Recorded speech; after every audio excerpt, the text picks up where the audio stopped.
Ang presentasyon na ito ay bahagi ng hadith mula sa Sahih Bukhari at Sahih Muslim na pinangalanan ng mga ulima na Hadith Jibril. Sa ayon sa hadith, tinanong ni Anghel Jibril si Propeta Muhammad sallallahu alaihi wasallam kung ano ang Islam, Iman at Ihsan. Sa video na ito, ipinaliwanag ng mabuti ni Ustad Lut Gilman ang ibig sabihin ng tatlong salita na ito. Akhbirni anil Islam. Ituro mo sa akin kung ano ang Islam. Ano ang Islam na sinabi ni Propeta Muhammad sallallahu alaihi wasallam nang sinagot niya? Yung 5 haligi ng Islam, 5 pillars of Islam na madalas nating tinatalakay at pinag-aaralan. Ang shahada, ang salah, ang zakah, ang saum, pag-aayuno, at ang hajj. 5 haligi ng Islam. At nung sinagot naman ni Propeta Muhammad sallallahu alaihi wasallam ang patungkol sa iman, ano ang sinagot niya? Ang pananampalataya kay Allah, sa mga anghel, mga kasulatan, mga sugo, araw ng paghukom at sa qadar. Okay? Hintuan natin ito saglit. Sinasabi ng ating mga ulama, ng ating mga scholar, na kapag sa isang tagpo tinalakay ang Islam at ang iman, ay nagkakaiba ito ng kahulugan, technically. Kapag sabay o isahang tinatalakay ang Islam at ang iman, ang Islam ay tumutukoy sa pisikal na gawain ng mga tao. At ang iman ay tumutukoy sa gawain ng ating mga puso. Tama ba? Ang shahada ba ay pisikal? Ashhadu an la ilaha illallah wa ashhadu anna Muhammadan Rasulullah. Pisikal ba? Nakikita? Gumagalaw? Ang aking labi? May tunog? Pisikal, di ba? Ang sala, pisikal. Ang zakah, pisikal. Ang pag-fasting, pisikal. Ang hajj, pisikal. Pisikal. Yung pananampalataya kay Allah sa mga anghel, sa mga sugo, sa araw ng paghuhukom, sa mga kasulatan at sa qadar, hindi ba't nasa puso iyon? Yung paniniwala ay nasa puso. O sinasabi ng ating mga scholar, kapag ang salitang Islam at ang salitang iman ay tinalakay sila ng magkasama, ang Islam ay may definisyon na pisikal na mga pagsunod at ang iman ay tumutukoy sa mga pagsunod ng ating mga puso. Malinaw. Ikatlo, lang tinanong ni Jibril, akhbirni anil ihsan. Ituro mo sa akin ang ihsan. Minsan, sa English, tinatranslate ang ihsan na excellence. Kasi yung sinasabi natin, yung mga level ng pananampalataya, yung maratib, yung mga antas ng pananampalataya, dito pinaliwanag sa hadith na ito. At yun ang dapat nating maunawaan. Islam, iman, ihsan, okay? Kahit na ito yung mabaon nating aral, inshallah, sapat na ito. Pero dagdagan natin.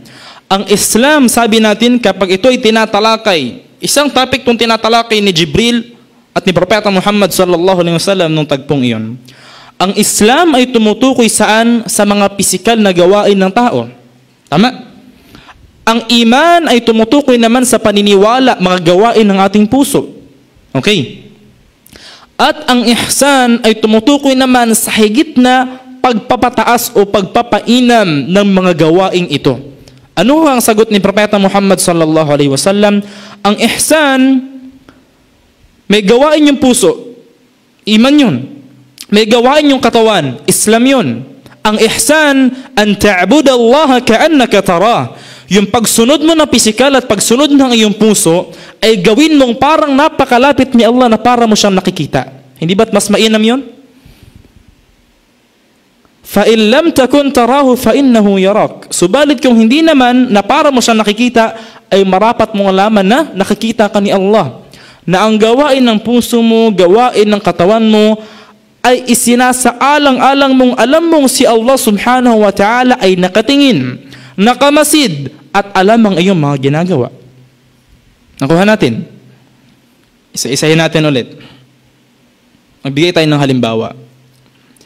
Maaari ba, medyo maaalog ang mga utak natin ha, pero inshallah matututo naman tayo. Okay lang.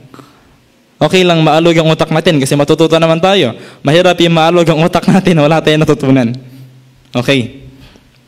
Sinabi natin ha, ang Islam sa ganitong tagpo ay tumutukoy sa pisikal na pagsunod. Ang iman, gawain ng puso. Hindi naman nakakita yon. Internal naman. At yung ihsan, pagpapainam ng dalawang ito. Okay. Sabihin natin, ang isang tao ay nagsyahada.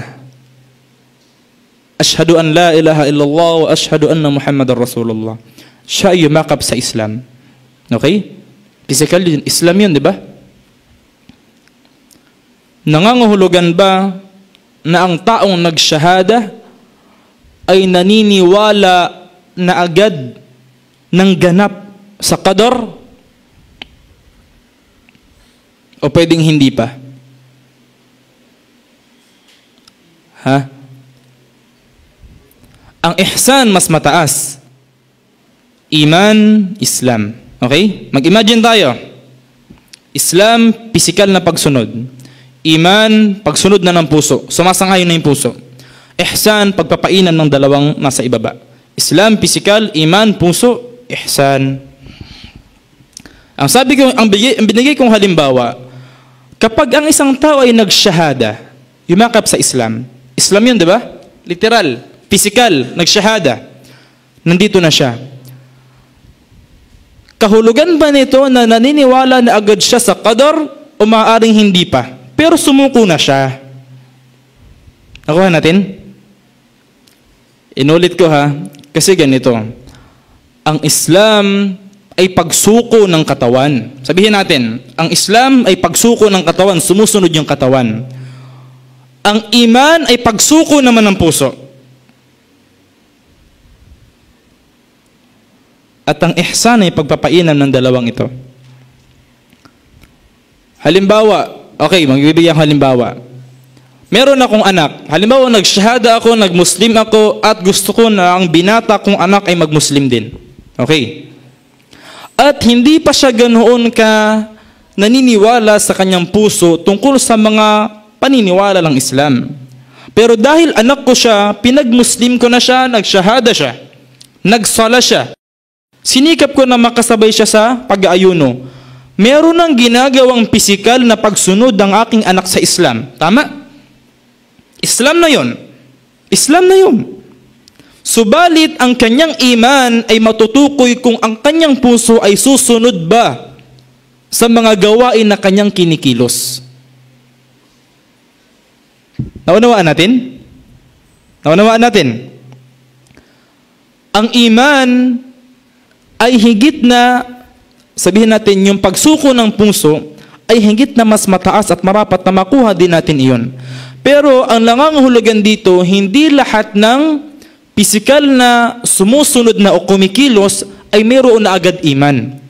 Maaaring lumilipas ang panahon para maramdaman nila na ang ginagawa nga nila ay makabubuti sa kanila, sakalang sila magkakaroon ng ganap na pagsunod sa kanilang mga puso. Tama? Maaaring isang babae ay inutusan ng kanyang ama na maghijab. Pero ayaw niya pa sa puso niya yun. Pero kung siya ay naghijab, meron ng pagsuko ang kanyang pagkilos. At kalaunan, kung mag-aaral siya, matututo siya, at tatanggapin niya na ang hijab ay mainam para sa kanya, doon nasusunod ang iman sa kanyang puso. Nakuha natin. Nakuha natin. So nagbigay tayo ng halimbawa ngayon, maaaring ikaw ay nagsasala. Sinabihan ka ng iyong brother, bro, halika magsala tayo. Ayun kakasyahada na lang halimbawa. Nagwudu, nagsala. Nagsala kayo ng sabay. Sumuko na siya, pisikal na pagsunod sa Islam. Pero yung kanyang iman, hindi pa natin sure. Pero ang tingin natin sa, hindi tayo naghihinala. I mean, sinabi kong hindi natin sure kung sakaling magiging matatag ba yun. Dahil nangangailangan ng panahon para yung kanyang pananampalataya ay maging matatag. Bago maging ganap na yung pananampalataya kay Allah sa mga anghel, sa kasulatan, sa mga propeta, sa araw ng paghuhukom, sa qadar ay maging ganap at kumpleto. Nakukuha natin? Okay, inshallah. Magbibigay ako ng karagdagang supporting aya tungkol dito. Hindi pa tayo maalis, ha?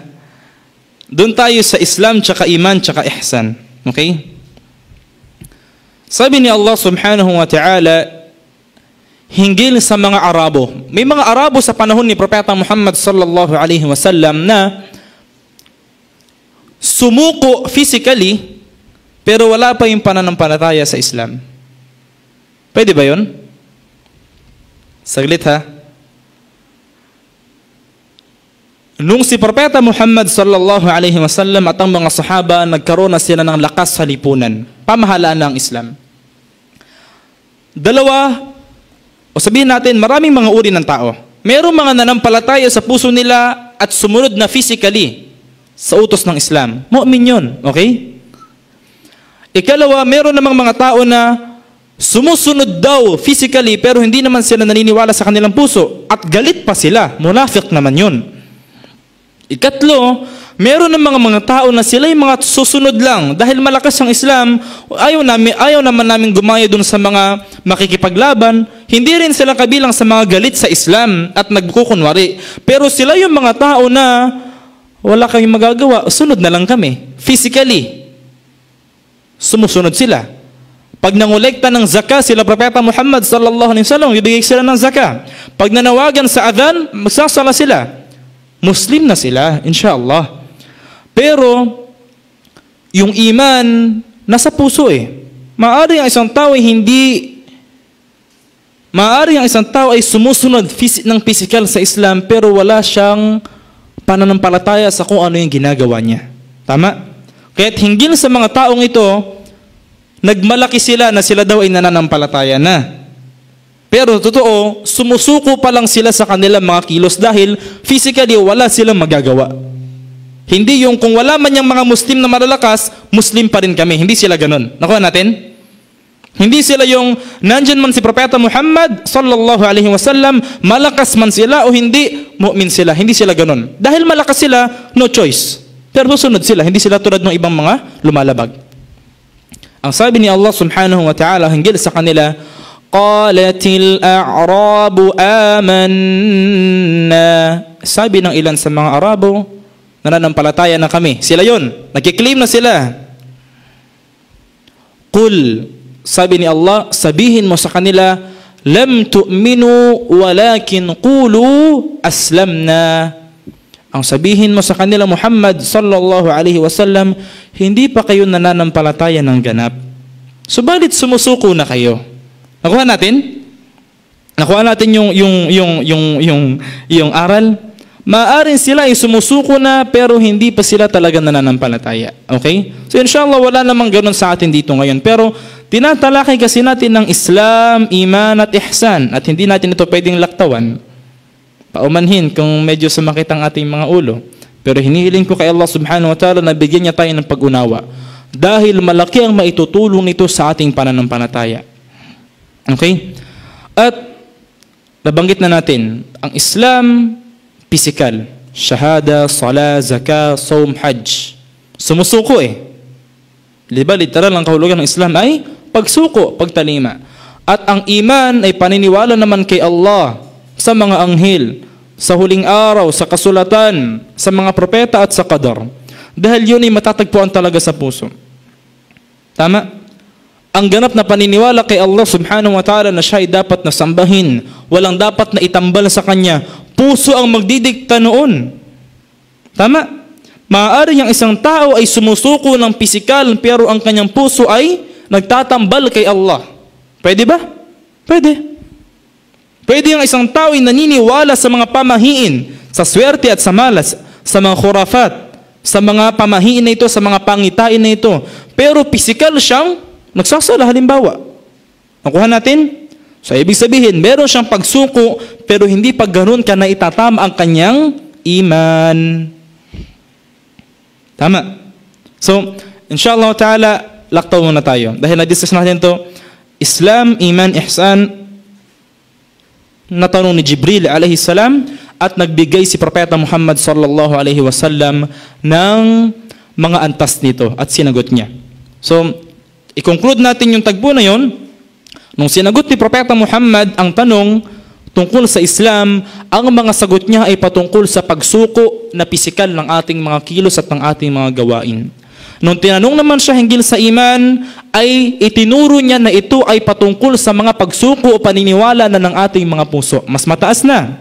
At ang ihsan ay ang pagpapainam ng ating pagsamba kay Allah subhanahu wa ta'ala na para natin siya nakikita o kung hindi naman ay nakikita niya tayo palagi. Ganon tayo sumunod sa Kanya.